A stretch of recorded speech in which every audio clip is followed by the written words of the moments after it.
Assalamualaikum warahmatullahi wabarakatuh. Mustafa Muhammadin sallallahu alaihi wasallam hadirati wa jannah syahid salihin. Husnul malif hadal kitab saya Said Muhammad bin Alwi Al-Maliki sallallahu alaihi wasallam baina ummatina hajatina Husnul mahadina al-asqiya malam talam idin wa santiha. Lillahi ta'ala lahumul fatihah.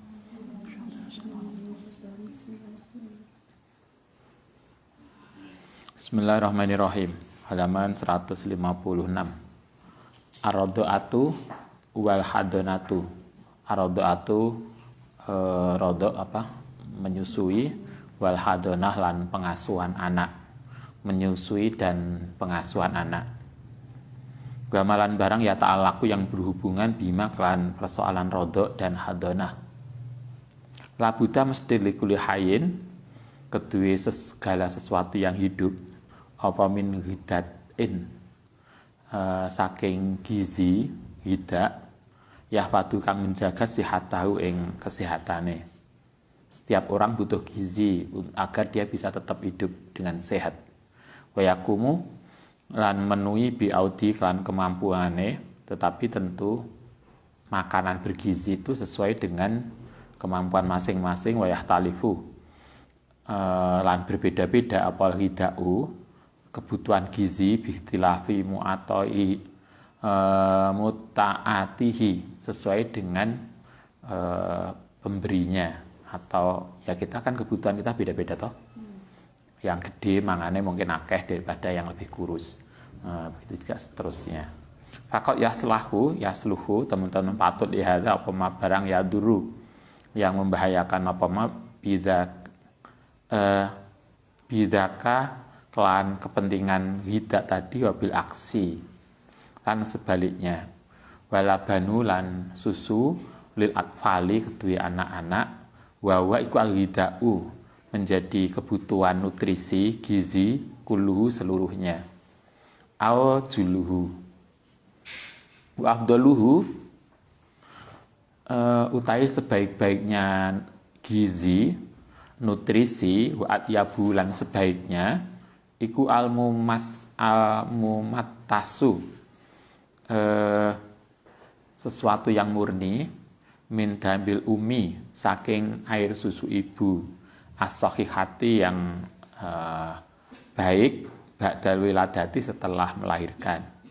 Kalau di sini dikatakan nutrisi paling baik bagi seorang anak adalah ASI. Kalau bahasa kita apa istilahnya? ASI eksklusif ya. Artinya seorang bayi dikasih ASI susu ibu secara eksklusif. Eksklusif itu artinya tidak ada tambahan yang lain. Jadi ASI saja minimal 6 bulan. Nah, di sini juga dikatakan makanan paling baik untuk bayi adalah air susu ibu setelah melahirkan. Wala buddha mongko mesti min surbil labai saking minum susu zamanan. Minum susu itu bagi bayi layakilu tidak kurang an arba'i wasrina saatan dari 24 jam.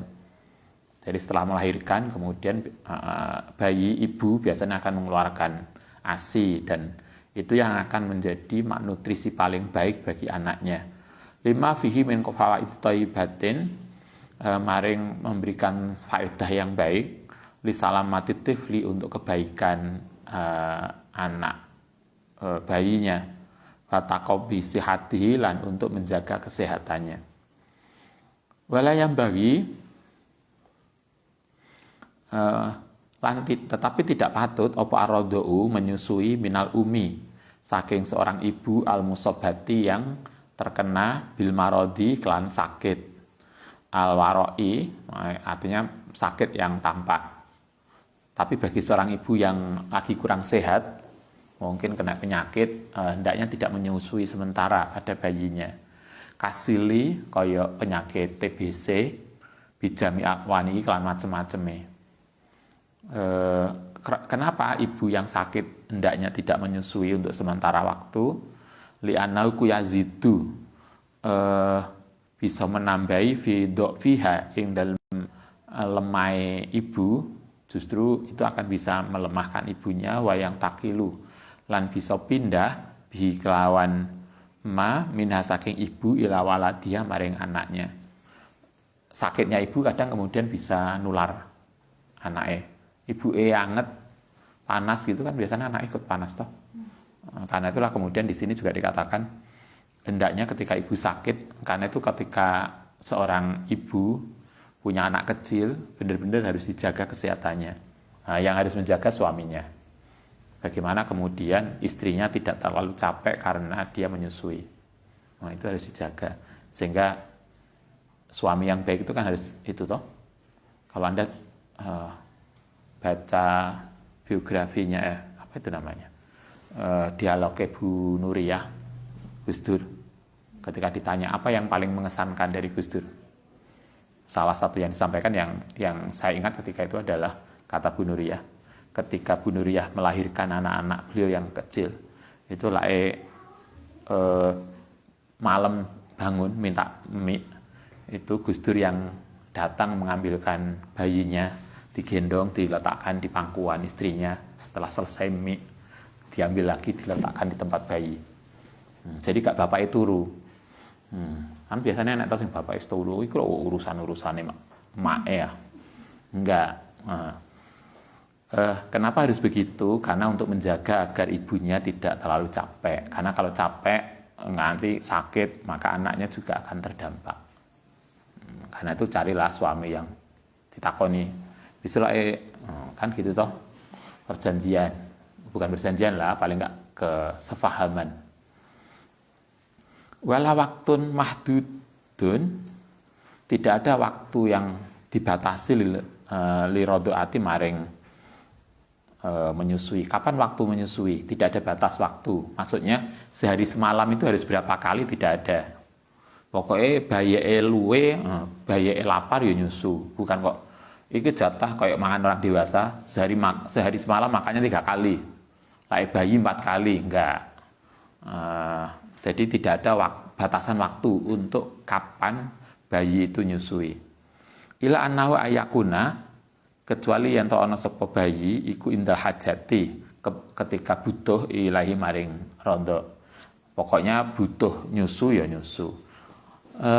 Wahai sutas uru lan sekirane merasa sapa ibu, sapa almurdiu, ibu yang menyusui biju irodiiha, kelawan lapare anake mae. Maksudnya bayi yang biasanya kalau ibu Anda bisa tanya mbak-mbak yang sudah melahirkan, biasanya lah mereka habis melahirkan tuh mereka terasa ketika bayi waktunya mie itu terasa. Ya podo kalau Anda kalau punya kedekatan hati dengan seseorang itu kan merasa toh kalau dia butuh apa. Ketika Anda tidak merasa berarti nggak ada kedekatan hati. Seorang ibu biasanya gitu. Itu akan terasa ketika anaknya butuh mie. Walaupun mungkin Anda di kantor. Itu terasa, oh anakku waktunya mie. Itu ada sinyal. Bayi yang menyusu itu tidak ada batasan waktu sehari semalam berapa kali, nggak ada. Pokoknya dia lapar ya nyusu. Biasanya yang bayi laki-laki ya yang nyusunya lebih kuat, lebih intens daripada bayi perempuan. Perempuan kan diet, mungkin kemudian nggak begitu banyak mie. Qobla mudia. Mado sebelum yang lewat haula ini 2 tahun. Selamat belum sampai, jadi batas ngemi itu 2 tahun. 2 tahun kemudian disape min waladia sejak kelahirannya bayi. Jadi itu 2 tahun kesempurnanya, eksklusif kalau di dalam medis biasanya 6 bulan. Kalau dimii terus ya gak apa-apa, pokoknya kuat. Artinya mencukupi. Seingat saya dulu ibu Nganjuk itu, KB putra-putranya itu eksklusif sampai hampir 2 tahun. Jadi dulu kan kalau ibu itu yang saya tahu dulu, sebagian saya nggak tahu cuma siapa yang di antara kami putrane itu yang eksklusif sampai 2 tahun. Tapi karena ibu nggak telaten golekno apa biyen dulu kan belum ada bubur, belum ada makanan instan yang siap. Biasanya pisang, terus nasi yang lembut. Nah, ibu itu nggak telaten gawe ngono kuwi. Nah, di mie aja lebih mudah. Sehingga eksklusif 2 tahun. Nah, mungkin karena kita mendapatkan semua eksklusif 2 tahun lah. Kemudian banyak barokai. Anda nanti juga begitu. ASINya lancar. Kadang kan ada toh yang ibu-ibu itu baru 6 bulan sudah kering. Mungkin sumbernya yang kurang besar, kurang banyak air minum air putih yang akeh, mungkin begitu ya. Tapi itu beda-beda setiap orang. Tapi intinya adalah menyusui bayi itu selama 2 tahun. 2 tahun itu kalau di medis biasanya eksklusifnya 6 bulan. Setelah 6 bulan, eksklusif itu artinya hanya ASI saja, tidak ditambah yang lain. Nah, setelah 6 bulan kemudian masih dibantu dengan kayak susu, dikasih macam-macam karena biasanya setelah 6 bulan, karena mungkin beda ibu-ibu kita sekarang dengan ibu dulu. Kalau dulu itu kan nggak banyak beda dengan sekarang makanannya juga, sehingga karena aktivitas yang padat ibu-ibu sekarang, apalagi karir, maka kemudian gak patek ngemii, sehingga kemudian butuh nutrisi yang lain. Tapi Al-Quran ngajari kita 2 tahun. Waladani wal walidatu tai perempuan iku yurdina menyusui auladahuna ing anak-anaknya haula ini kamila ini 2 tahun. Jadi menyusui anak itu selama 2 tahun. Liman aroda sehingga lahir 2 tahun itu maka selisih dengan adiknya paling enggak juga 2 tahun toh. Cuma kita dulu pengalaman ada yang kurang dari 2 tahun. Ya nggak apa-apa akhirnya. Kak Safa dengan adik Asa itu 22 bulan punya adik. Sehingga begitu hamil itu biasanya kan udah nggak bagus untuk bayi. Akhirnya Kak Safa itu hanya nyusu mie itu berapa bulan. Karena dia segera punya adik. Jadi begitu hamil kan nggak bagus untuk menyusui. Hanya dia terpaksa harus disapih dan kemudian karena keluar adiknya dia lebih mandiri. Sehingga sekolah itu sejak umur 2 tahun nggak ya? Atau 2 tahun setengah dia udah sekolah, ngaji. TK-nya 3 tahun untuk kelas A. Kelas B 2 tahun. Seingat saya begitu. Pokoknya ngulangi sampai melenger. Karena naik juga belum pantas, belum boleh, sehingga harus mengulang. Dan rajin ngaji di pondok dulu, karena di rumah ada adiknya. Kayaknya itu menjadi lebih mandiri. Kalau Anda, ben anakku mandiri, segera gawekno adik, ya silakan aja lah. Jadi petang tahun telu, misalnya ya. Atau kan ada toh yang tiap tahun lahir, yang saya ceritakan ada Bunyai tiap tahun lahir, tanya, kenapa nengok san? Loh, Ustaz, kalau saya nggak hamil tuh pusing. Ya nggak apa-apa kalau Anda sing kelompok begituan, Ustaz kalau saya nggak hamil tuh pusing, tiap tahun hamil, angger ketemu hamil, ya nggak apa-apa. Banyak anak banyak rezeki. Kamila ini 2 tahun, liman kedhe wong aroda yang menghendaki ayutima yang to menyempurnakan rodoata yang penyusuan. 2 tahun, kurang dari 2 tahun yo berarti boleh, sempurnanya 2 tahun, tapi sebaiknya 2 tahun. Wala syai'a, lan tidak ada sesuatu ahsanu yang lebih baik min anturdi'a dibanding yang to menyusui sapa almar'atu seorang ibu waladah ing anaknya. Proses menyusui itu adalah proses yang paling baik. Tidak ada yang lebih baik air susu kecuali ASI. Lah promosinya kan ada, pokoknya lah minum susu tertentu menjadi pinter. Padahal susunya itu dari binatang. Nah, binatangnya aja loh gak sekolah. Bagaimana kita kemudian anaknya bisa lebih pinter daripada emaknya? Susu yang ASI itu adalah susu yang paling baik untuk anak satu. Proses penyusuan itu juga baik untuk ibu. Jadi ketika seorang ibu menyusu, itu pertama positif untuk anaknya, kedua juga positif untuk ibunya. Waladata kabadiha, lan untuk kebaikan susu ibunya. Jadi ibunya dengan menyusui itu maka air susu kan akan kemudian menjadi lancar dan itu baik untuk ibunya. Watatawala, begitu juga poldalika binafsiha. Artinya tidak hanya untuk anak tetapi juga untuk kabat, itu untuk ini apa namanya, dada ibunya, begitu juga untuk badan ibunya.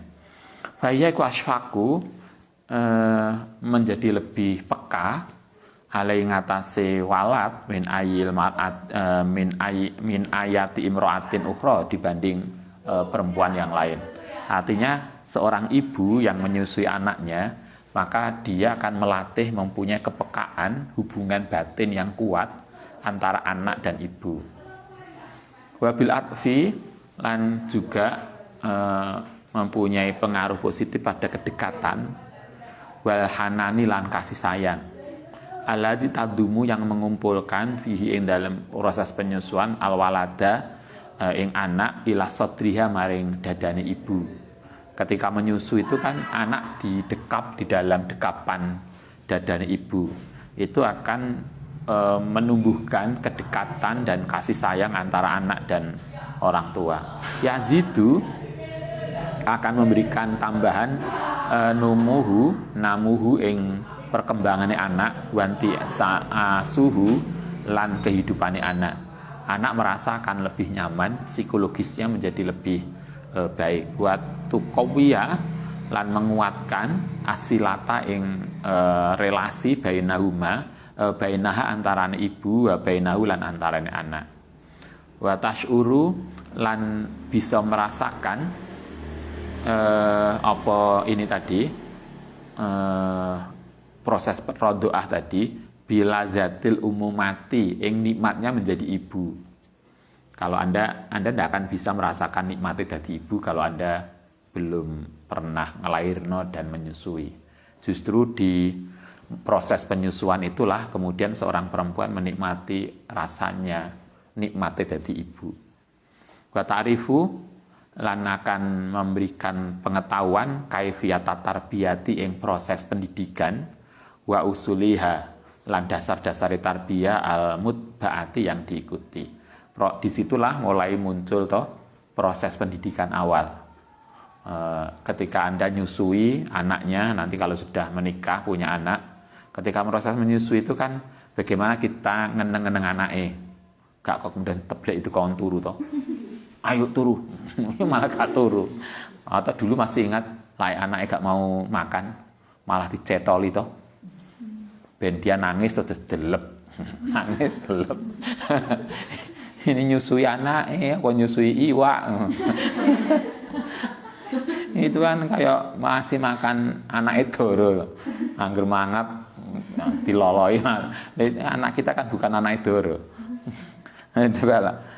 Disitulah kemudian kita tahu bagaimana mendidik anak, merasa beda loh.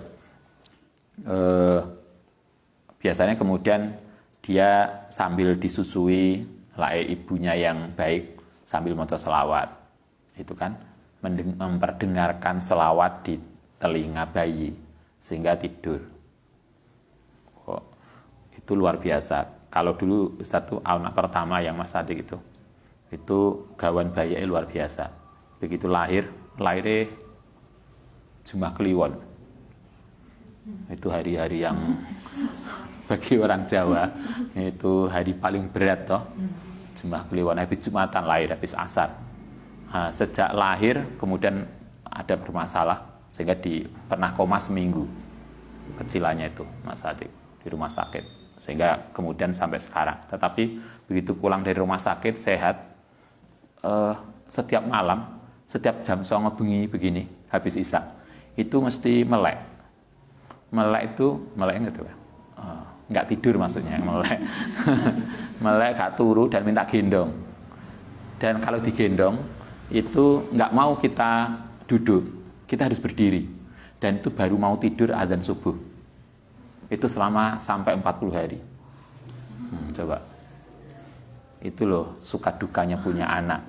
Sehingga kenapa kemudian Tuhan itu benar-benar membela orang tua. Dan anak harus paham tentang itu. Nanti Anda akan merasakan betapa itu anak. Kita yang paling luar biasa dulu Mas Hadik. Kalau yang lain tuh tidak begitu. Yang lain adik-adiknya tuh sore turu sampai isu. Gampang. Gak dikongkon turu dhisik. Kecilannya yang paling berat itu justru yang pertama. Itu benar. Jadi kita gendong itu ngadeg. Karena kalau kita duduk dia bangun. Terus nangis. Sehingga kalau ngadeg selendenan gini, kata selawatan agar dia tidur. Itu dulu. Coba Anda bisa bayangkan cik nganten anyar duwe anak. Anaknya kayak begitu. Kemudian kita ke Jogja kuliah. Ibu itu masih kuliah di pasca UGM. Setelah ibu kuliah, Ustaz ning jobo karo gendong. Ini kan suami istri yang romantis. Nah, kan gitu toh. Loh iya, Mas Hadi itu mulai kuliah itu mulai cik bayek. Neng perpustakaan itu mulai bayek. Jadi akhirnya kita tahu suka dukanya mahasiswa yang menikah. Itulah kenapa Ustaz sering bilang ojo nikah dhisik, enggak mudah. Karena kita dulu pernah merasakan betapa kita duwe anak cilik sambil kuliah. Enggak mudah. Tapi kalau Anda ingin nyoba ya gak apa-apa. Mosok sih? Ya silakan misalnya. Ya gak apa-apa. Nah, pengen ini. Tetapi dengan menyusui itulah kemudian kita tahu rasanya jadi ibu, rasanya jadi orang tua, proses bagaimana mendidik anak itu mulai muncul ketika awal-awal menyusui. Sehingga kalau Anda nanti bisa menyusui, silahkan disusui sendiri, jangan diwakilkan. Nah, zaman Arab biar kan diwakilkan toh, Kanjeng Nabi aja nyusui kan diwakilkan. Artinya ada Halimah Sa'diyah. Nah, Indonesia ada nggak ya? Nggak ada ya. Mbak aku sing lairno sama yang nyusui. Enggak toh. Tetapi itulah. Tapi ada nggak diwakilkan, tapi diwakilkan sapi. Nah, sejak bayi pakai susu instan, susu instan sapi, susu kambing, susu apa lagi? Itu kan artinya kita telah mewakilkan penyusuan anak kita itu. Faina rodo mongkelamun muncul lah kedua ibu apa almakni sesuatu yang nyegah asyariu atau yang bangsa syar'i atau bi yang bangsa medis ardoat mongko bisa menyusu apa ibu ibnaha yang putrane bil musahsati kalan murni au min bahimati salimatin atau dari binatang yang baik. Artinya kalau ibu aslinya itu kemudian tidak bisa menyusui karena ada alasan medis, mungkin lain nyusui sakit. Kalau menyusui artinya secara syariat, secara medis ada alasan yang tidak memungkinkan seorang ibu untuk menyusui, maka boleh anaknya disusui oleh orang lain atau dikasih susu yang lain.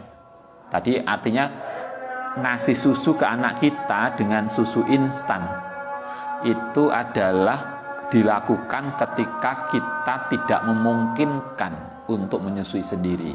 Kalau masih memungkinkan menyusui sendiri, maka lebih baik disusui sendiri karena ASI itu jauh lebih baik dari apapun. Nah, bagaimana kalau kemudian ibunya terpaksa tidak bisa menyusui karena alasan kedokteran, alasan medis? Maka kalau menurut Said Maliki, Said ini wal inzu utai susu kambing iku afdolu min ghairiha dibanding liyane li ghazarati labaniha krana kualitas susu kambing wa salahatihi lan kebaikane. Kata Said Maliki, kalau harus menyusui dengan susu instan atau yang lain karena ibu asinya nggak bisa, tapi kita nggak tahu secara medis benar apa enggak. Kalau menurut Said Maliki, susu kambing jauh lebih baik daripada susu apa? Mungkin yang lain. Kalau kita biasanya kan susu sapi. Itu kan ada merek tertentu itu kan namanya memang nama sapi toh. Judul susunya aja lah susu sapi. Tapi kalau menurut Said Maliki sebetulnya yang bagus itu susu kambing. Kita nggak tahu benar atau tidak, itu mungkin medis yang Anda yang di lab bisa dilihat. Sama dengan air apa itu namanya? Air kemasan. Itu kan kualitasnya beda-beda toh. Enek sing mereknya tertentu lebih bagus daripada merek yang lain. Kalau dulu Ustadz tuh kalau nggak minum merek ini watu. Dulu pernah gitu minum. Jadi kita silaturahmi kemudian minuman, kita kan jarang tuh air putih gelasan. Biasanya yo air putih botolan. Kok mereknya ini nggak minum? Kalau minum itu mesti watu. Ada dulu yang begitu. Saking obatnya yang mungkin keras. Air susu kayak gitu, nggak sama. Tapi yang paling baik ASI. Kalau nggak bisa ASI karena alasan tertentu, alasan medis, boleh dengan susu binatang. Di antara susu binatang yang paling baik menurut kitab ini, yang saya nggak tahu, sekali lagi mungkin perlu dibuktikan secara medis, yaitu susu kambing. Wa kana lan ono wa haisukana lan nalikane apa as-saumu puasa murtajian mudhifan halih nyusui lil murdi'i kedua orang yang menyusui faqat ubiha mongko teman-teman dibolehkan laha untuk kedua ibu yang menyusui apa al-fitru tidak berpuasa. Coba Quran itu loh, Anda bisa lihat waktu puasa saking pentingnya menyusui bagi seorang ibu kepada anaknya, andaikan Ramadan pun itu loh boleh tidak puasa. Itu kan menunjukkan betapa pentingnya menyusui.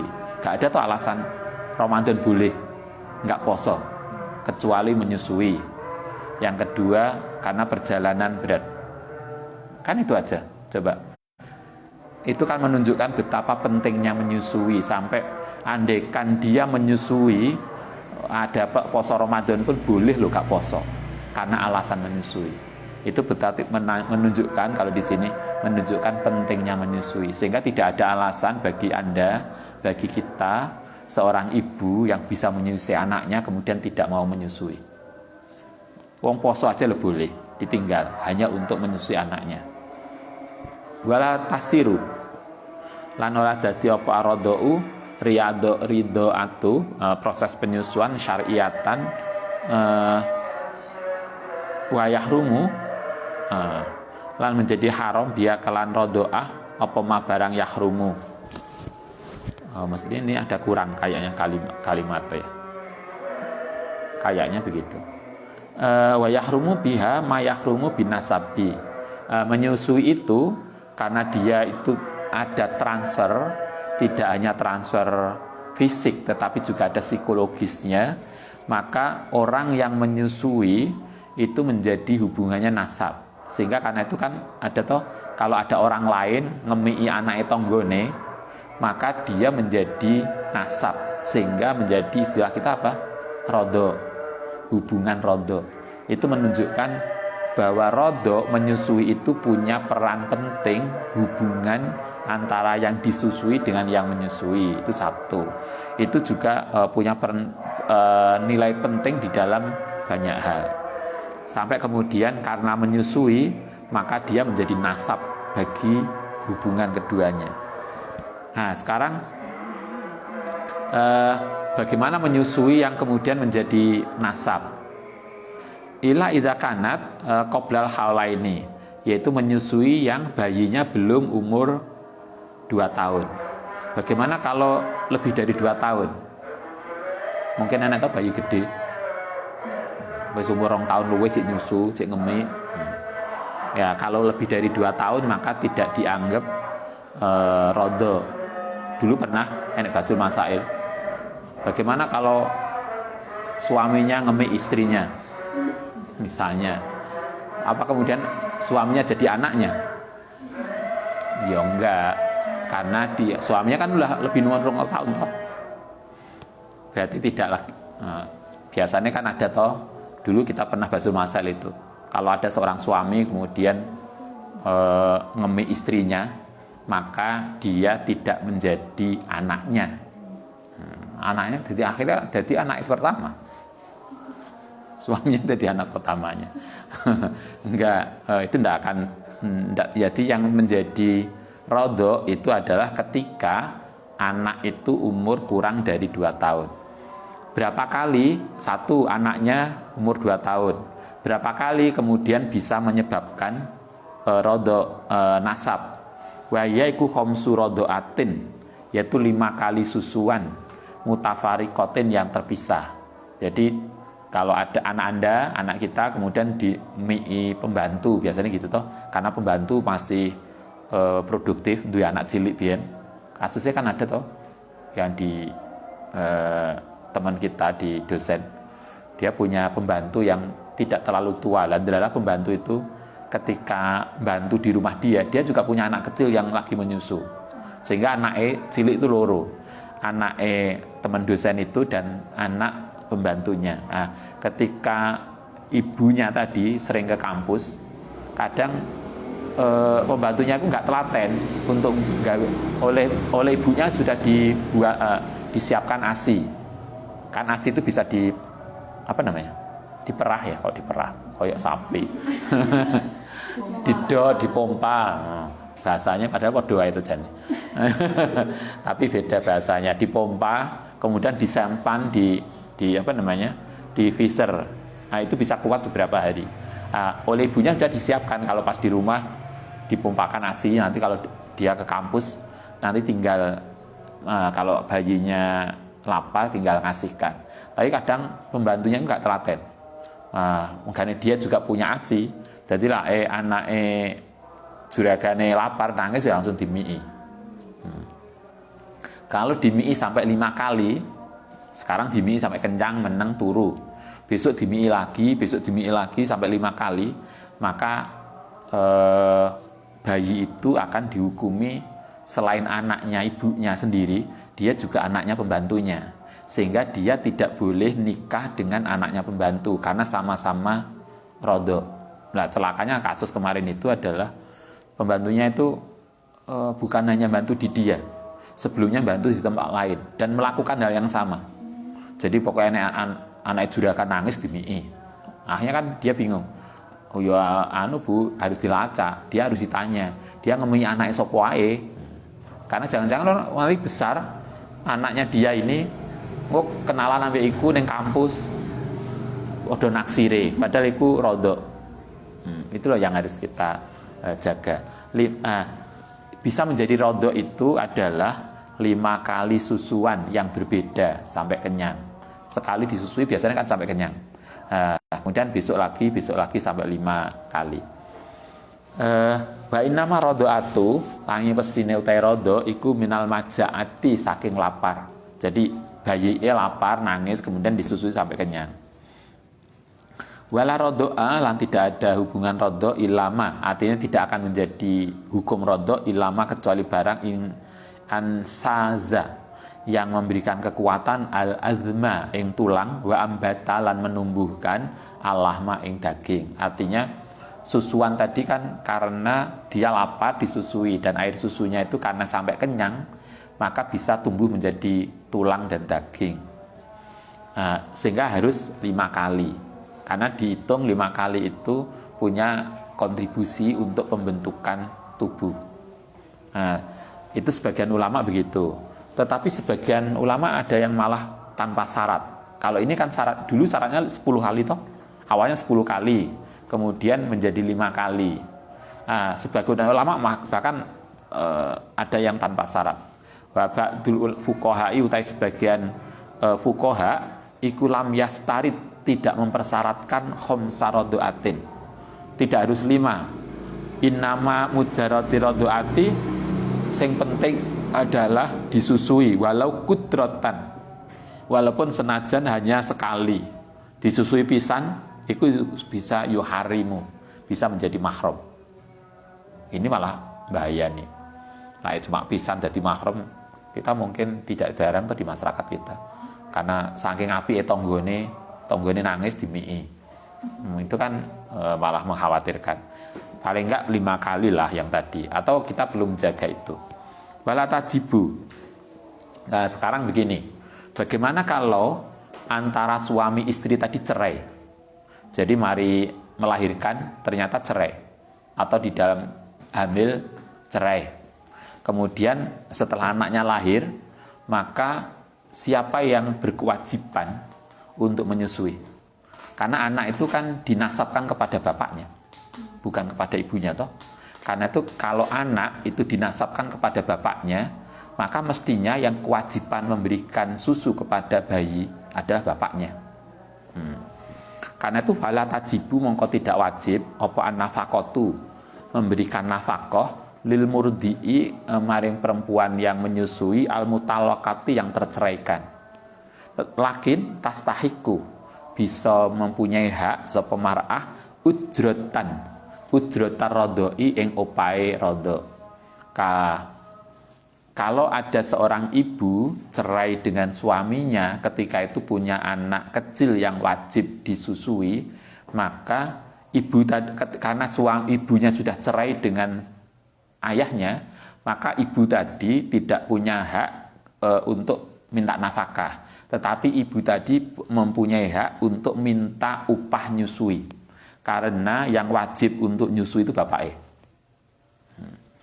Ini jadi sehingga ketika ibunya itu nyusui, dia harus minta upah. Saya mau nyusui loh, sedino ping 5 kali sekian. Ini bengi barang loh. Biaya melek bengi. Mestinya begitu. Jadi karena kita selama ini kan nasabnya kepada anak bapak itu, bapaknya gak ngerti. Kita bangga itulah anakku lah pinter. Lah pinter omongnya anak bapaknya. Lah bapaknya pinter, ndak tahu mbok iki opo sih. Yang sering kan begitu masyarakat. Dia lupa ketika anak dinisbatkan kepada ayahnya, maka ayahnya punya kewajiban untuk menanggung tadi biaya anaknya, sehingga ketika anak itu masih dalam waktu menyusui, ibunya memang karena sudah cerai dengan bapaknya, suaminya tidak wajib menafkahi mantan istrinya. Tapi karena mantan istri itu menyusui anaknya, maka mantan istri boleh menuntut upah untuk menyusui. Dan mantan suami, bapak Bayek, harus memberikan upah pada mantan istrinya. Bukan nafkah istilahnya, tapi ujratul rodok, yaitu upah menyusui. Walatu doru, lan tidak boleh membahayakan sapa walidatun seorang ibu biwalatiha sebab anake, wala mauludun lan ora anak lahu maring bapak biwaladi sebab anaknya. Jadi artinya ibu karena sudah terceraikan, maka dia tidak boleh dibebani dengan yang lain, sehingga ketika dia cerai dengan suaminya, sementara dia harus masih menyusui anak bayi, maka ayahnya harus ngasih upah kepada mantan istrinya. Wayam bagi lan seyogya apa antuzada yen to ditambahi laha maring mar'ah fil ajri ing dalam upaya. Upaya tidak minimalis loh ya. Upaya harus di atas minimalis. Karena itu di sini dikatakan ayyuzada laha fil ajri. Misalnya kalau pembantu itu upaya berapa? 1 bulan. Karena ini ibunya sendiri yang menyusui anaknya, maka mantan suami harus memberi upah lebih dibanding sebagai pembantu. Itu katanya marem banget. Karena artinya ibunya menjadi terjaga, tidak wis diceraikan, kemudian anaknya itu dinasabkan bapak tapi yang dikongkon ngemi ibu tanpa ada konsekuensi tertentu. Kalau di sini nggak bisa begitu. Wan takfua, tapi kalaupun terpaksa bapak juga nggak mampu, maka ibunya juga harus paham. Aku kan duit lagi. Ya kan bergaining bukan ujung-ujungnya. Tapi kan kewajiban asalnya kan bapak emang harus kewajiban. Tapi kalau nggak mampu wa antakfua. Kan begitu. Ento bisa memahami ama saking barang nakoso yang kurang minhu saking tadi walid bapaknya. Tetapi begini, tetapi juga bagaimana kalau ibunya nggak mau menyusui karena dia sudah cerai dan merasa mungkin upahnya merasa dia tidak cukup. Walatuts baru, dan tidak boleh dipaksa seorang ibu ala rodoi untuk menyusui kohron secara. Jadi artinya kalau nggak mau yo itu kewajiban bapaknya untuk nyarikan yang lain. Kalau istrinya merasa keberatan. Walakinnahu min hukukiha, tetapi ini itu haknya seorang ibu yang terceraikan tadi. Walaha lan iku kedue ibu tarokahu bisa ninggal sapa ibu yang anak ida saat. Itu loh yang sebetulnya bergainingnya. Kalau dia merasa saya sekarang nggak bisa menyusui, ini tanggung jawab ayahnya, ya sudah, maka ayah mantan suami tadi tidak bisa memaksa mantan istrinya untuk tetap menyusui anaknya. Maka itu karena itu tanggung jawabnya ayahnya. Ila idza lam yutujat, kecuali yang tidak ditemukan sapa murdiun, orang yang menyusui sapa ghairuha liyane ibunya, wahifa lan dikhawatirkan alal tifli yang atase anak minad diyai saking ketersia-siaan. Sehingga kemudian kan itu bisa dibicarakan antara mantan istri dan mantan suami untuk, karena bagaimanapun bayi itu anak mereka berdua, kan begitu, sehingga dikomunikasikan bagaimana tadi, karena itu bagaimana yang mantan suami yang memang secara materi mungkin tidak memadai, sehingga tetapi anak juga tidak boleh tersia-siakan, sehingga itulah kenapa kati wa antakfu amanakoso, sehingga seorang ibu harus bisa memaklumi kondisi ekonomi mantan suami ketika memang tidak bisa, kecuali kalau yang lain lah digawe main iso, kadang ada toh orang tua itu digawe bayar SPP anaknya gak iso, tapi ndelok apa biasanya bal-balan itu bisa berangkat. Artinya kan ada yang begitu. Kalau di rumah di Nganjuk itu ada yang anak-anak itu sekolah dikongkon bayar SPP bulet sahriyai, tapi uang jajan anaknya itu luar biasa besar, tiap hari 5.000, padahal SPP sahriyai hanya 10.000. Setiap hari itu jajannya 5.000, itu iso, tapi bosok sahriyai anaknya yang 10.000 sebulan rasanya berat banget. Kadang ada orang tua yang kemudian begitu, itu yang nggak benar. Fatal zamuha mongko wajib ing mar'ah ing ibu apa tarbiyatu mendidik anaknya, wa iradauhu lan menyusi anaknya, walaha lan iku kedue mar'ah ujratul misli utai upah yang sepadan. Tapi intinya seorang mantan istri tadi dia tetap harus mendapatkan upahnya karena dia telah bekerja ngemii anak, walaupun itu anak kandungnya, tetapi karena dia cerai dengan suaminya dan nasab itu dinisbatkan ke suaminya, maka itu ada kewajiban bapaknya. Sehingga tidak bisa kemudian dia disuruh ngemii tanpa imbalan. Sehingga di sini dikatakan ujratul misal, yaitu upah yang sepadan. Walaupun mungkin tidak lebih, tapi paling enggak layak untuk dia. Wa tamiru bainakum, merintah sapa sira kabeh bainakum ing atase sira kabeh bi ma'rufin dengan ma'ruf. Fa in ta'asartum, mongko lamuno merasa berat sapa sira kabeh fasatur diu, mongko boleh menyusui lahu maring walad sapa ukhra, perempuan yang lain. Kalau kemudian memang juga terpaksa nggak bisa, antara mantan suami dan istri tidak bisa didamaikan, maka boleh mantan suami, bapaknya tadi mencari perempuan lain untuk menyusui. Nah, itu suruh menyusui berarti mencari ibu baru. Untuk enggak, di Arab dulu kan ngupai toh. Kalau sekarang enggak ngupai, digolekno susu instan. Baik, nanti kita lanjutkan bab hadonah, tentang apa hadonah? Merawat anak. Kalau kemudian seorang suami istri cerai kemudian punya anak kecil, siapa yang paling berhak untuk merawat anaknya, ibunya atau ayahnya? Oke, nanti kita lanjutkan besok, kita bicarakan itu. Al-Fatihah.